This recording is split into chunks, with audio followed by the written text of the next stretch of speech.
Maybe you can say, okay, this is who I am. Now, how do I tap into that to be relevant, but still maintain your authenticity? I'm all about doing you and flaunting your uniqueness. And then also, just doing the Atlanta thing, I just focus on your uniqueness and being independent. Because when you're independent, you got your own following, you got your own clients, you got your collector base, you got your fans, your tribe from all over. You know, when you talk to a gallery, it's like, what can you do for me that I can't do for myself?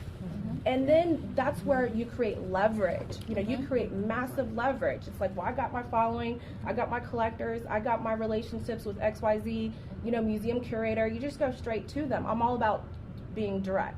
And so then when the galleries are like, well, she's got everything, she's managing everything independently, then you can negotiate a better split than the 50-50. You know, then things are on your terms. Then that what happens is the galleries start seeking you out. You know, I've turned down many galleries around town, you know. But right now there's 29 galleries that want to work with me. And I'm like, well, I'm not trying to go back to the lion's den here. So I'm still, you know, producing work and doing stuff and doing things on my own. So again, I just want to focus on flaunt your uniqueness and be as independent as possible. Fantastic. And Liz? Okay. I am so sorry again. My name is Liz Sankeesh. I go by the art tag of Blazin' Brick House. And that's basically telling you that I've embraced my femininity. Brick House has been a nickname that I've had for years. And I was afforded the opportunity through my unfortunate divorce, which was bittersweet because as a result of the divorce, it was on good terms, but as a result of that, it really gave me a second lease on life. And it really made me reevaluate, you know, what was important to me. And I come from a business background and a, you know, retail background. So I hadn't really touched art since my youth and decided it was time to really focus on me. My kids are grown, you know, my ex went on his way, and, you know, why continue to do something that I wasn't passionate about? So I really got fired up and passionate about getting back into art, and thus I came up with the tag Blazin' Brick House. But I've authored erotic short stories, and I pretty much am a sculptor primarily, and I customize and I paint and I do some prose and poetry and all sorts of things like that. So my hand's a little bit in the mix, but primarily I would say most and foremost I'm a sculptor. That's my true passion. Yeah. So. So since I missed a lot. we're getting to know you,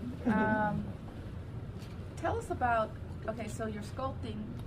Tell us a little bit more about the sculpting that you're doing.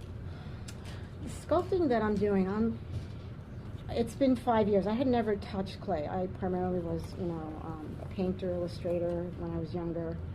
And my younger brother, who's an illustrator, had said to me, you know, you really need to get back into art. Like, you know, you need something to inspire you, to get motivated. And he gave me this vinyl figure and said, you know, this is the thing right now. It's customizing. I'm like, well, what is that? He said, go to this site and check out what all these artists are doing. And that's actually how I started sculpting, was on customizing on either wood or vinyl or things like that. And then I realized that I actually had a talent that I never knew existed because I had never touched clay. And I kind of just ran with that. So the last 5 years I've really been just focusing on my skill and elevating that skill, because to me one of the most important things you can do as an artist, besides finding yourself and your voice, is elevating that skill and showing consistency, because that's really going to determine your success long term. So that's kind of what I've been focusing on, is just sculpting. So now I can do anything from female figures to creatures to, you know, and because I think it's a man's world anyway, but the customizing world is probably 90% men. I really had to figure out what was going to generate income for me. So instead of doing more feminine things, I actually started migrating to what do they want. And then I realized, okay, well, this isn't really what I want. So I kind of have been going back and forth, but as a result of it, I've really broadened my ability to do many, many different things. And now I'm getting to that point where I'm taking a step back and really reevaluating, you know, what is the message that I want to say. So I'm going to start focusing on more feminine type sculptures that really reflect, what passion is about. So. Now, when I started this panel, I started with giving information out about what's going on in the gallery world and where the big dollars are.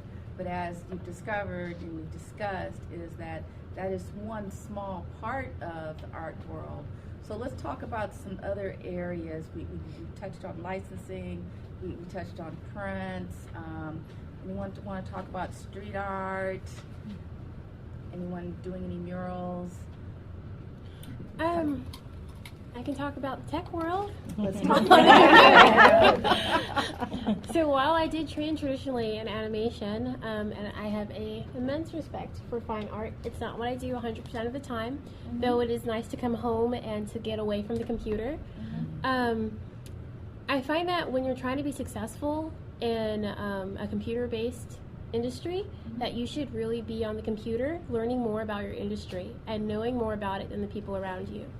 Like I touched on before, being a knower is really important, and being the person that people come to for knowledge, especially if you plan on breaking stereotypes, you should be the first person to work hard to do it for yourself and build your brand.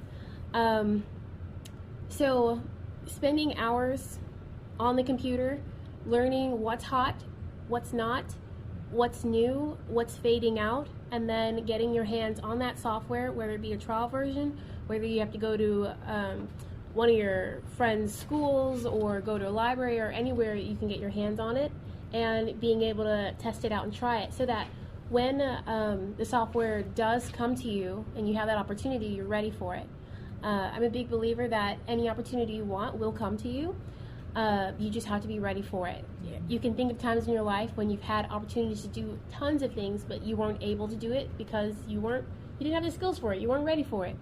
And to touch back on your question about do you hide when you're trying to pass?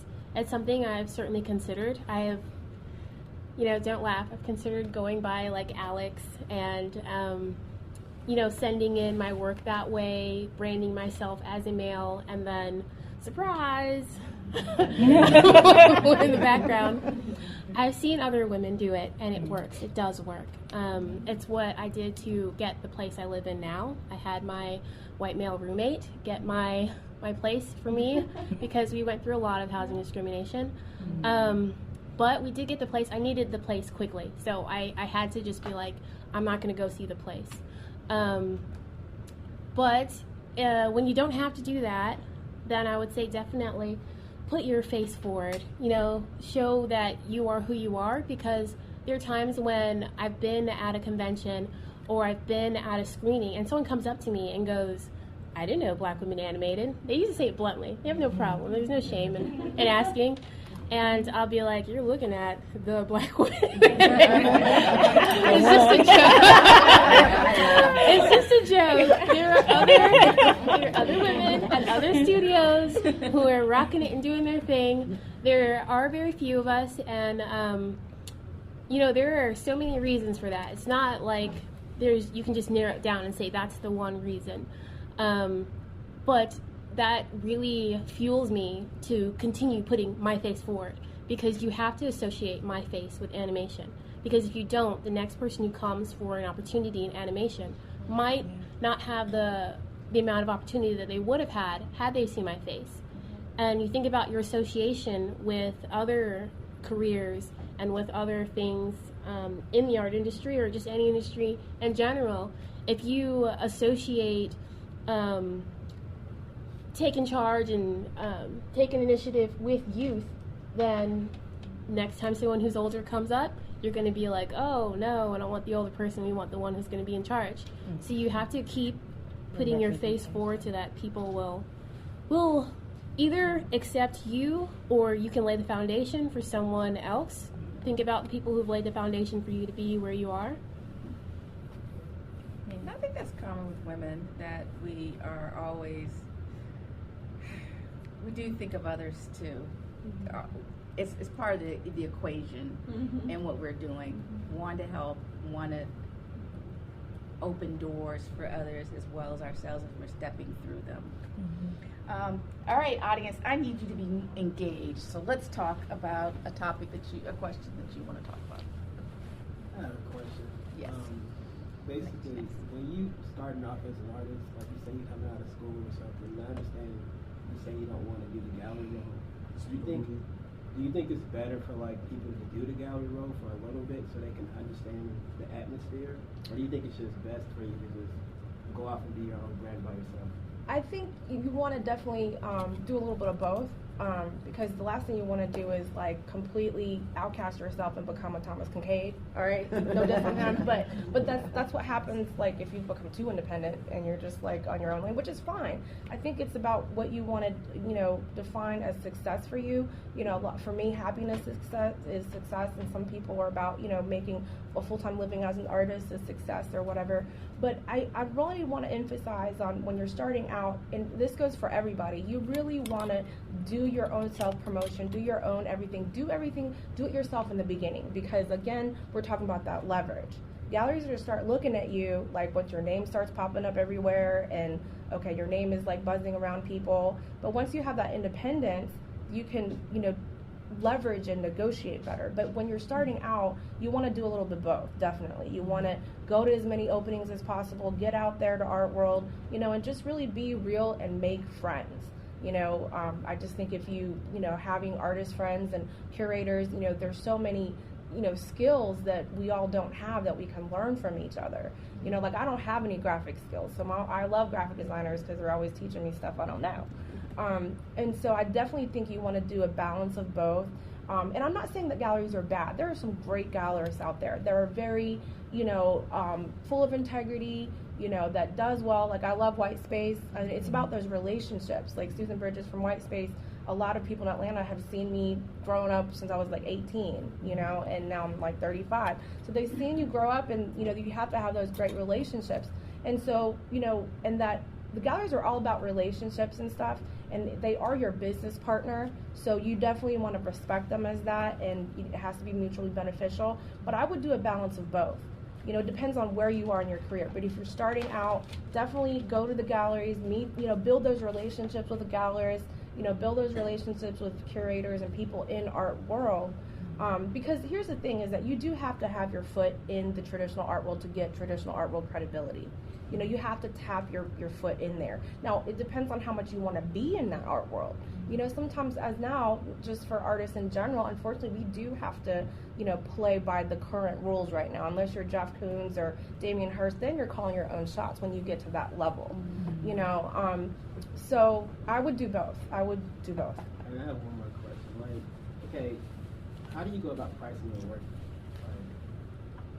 Once you're trying to establish yourself. See, I'm actually from North Carolina. I did art there, and I was selling work, but the prices I was selling there, I was telling somebody here, and I was like, "Oh, that's way too low." So how would you know about what to price? I think for me, like I've been up and down the grind with my pricing, arguing with the galleries about my pricing and whatever. And so what you want to do when you're first starting out is you want to just go to some art openings and see people that's on your level, like your peers, of what's their price point. You can like go and get people's VTs and CVs off their website usually. And then you can go to the galleries if they're showing and be like, okay, well the price list is this, take a picture of it if you want, whatever, right?